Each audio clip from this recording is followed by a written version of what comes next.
চল চল তাড়াতাড়ি চল। হ্যাঁ হ্যাঁ চল তাড়াতাড়ি চল। ধোপ বেটা সর, তোরা কই যাস আগে, আমি যাবো আগে বেটা। আরে বেটা, সন্ধ্যারে ভালোবাসি আমি, ওর লেগে আসি আমি, তোর আগে যাই কি করবি? থাক তোরা বেটা, যাইতাছি আমি। আগে যাবো। কিরে, এরা কারা? যাক, আজকে হয়তো জানালার পাশে আছে। আরে আজকে ও নাই। কি রে মামা, আজকেও কি আসে নাই?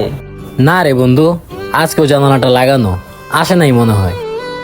থাক, মন খারাপ করিস না, হয়তো কোনো এক জায়গায় বেড়াইতে গেছে, আবার আইসা পড়বো, সমস্যা নাই। এই ছেলে রে, এদিকে আসো। এই রে, উনি মনে হয় বাড়িওয়ালা। বন্ধু তুই একটু থাক, আমি আরিফরে নিয়ে কথা বলে আসি। আচ্ছা ঠিক আছে, যা তাইলে। আল্লাহ জানে কি না কি কয়। কি ব্যাপার বুঝলাম না, তোমরা ওই বিল্ডিং থেকে এই বিল্ডিং এ টপকা এসা ওই কোনারে দাঁড়ায় দাঁড়ায় ওই বিল্ডিং এ ফুসকি মেরে কি দেখো? সমস্যা কি তোমাদের? ইয়ে মানে ভাই, আমাদের ছাদটা অনেক ছোট, তো এই জন্য আপনাদের ছাদে এসে আমরা মাঝে মধ্যে আড্ডা দিই। মাঝে মাঝে আড্ডা দাও বুঝলাম, তো ওই কোনারে এত ফুক্কি মারার কি আছে? হ্যাঁ ইয়ে মানে ভাই, ভাই আসলে ওই ফ্ল্যাটের কর্নারের জানালায় একটা মেয়ে থাকতো, আমরা ওই মেয়েটার জন্যই আসতাম।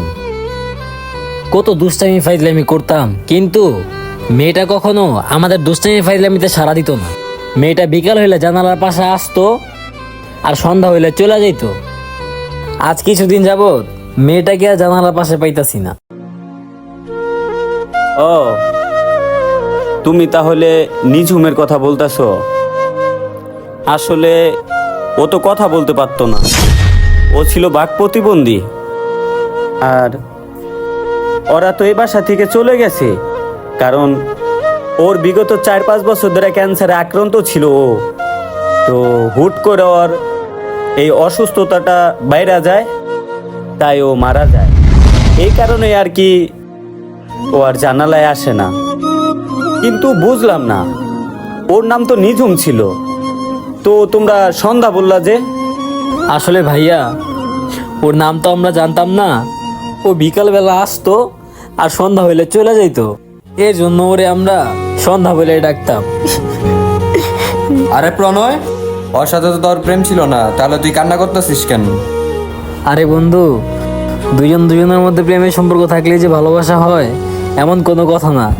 ওরে আমি দূর থেকেই ভালোবাসতাম, এখন থেকে ও আমার না পাওয়া ভালোবাসা।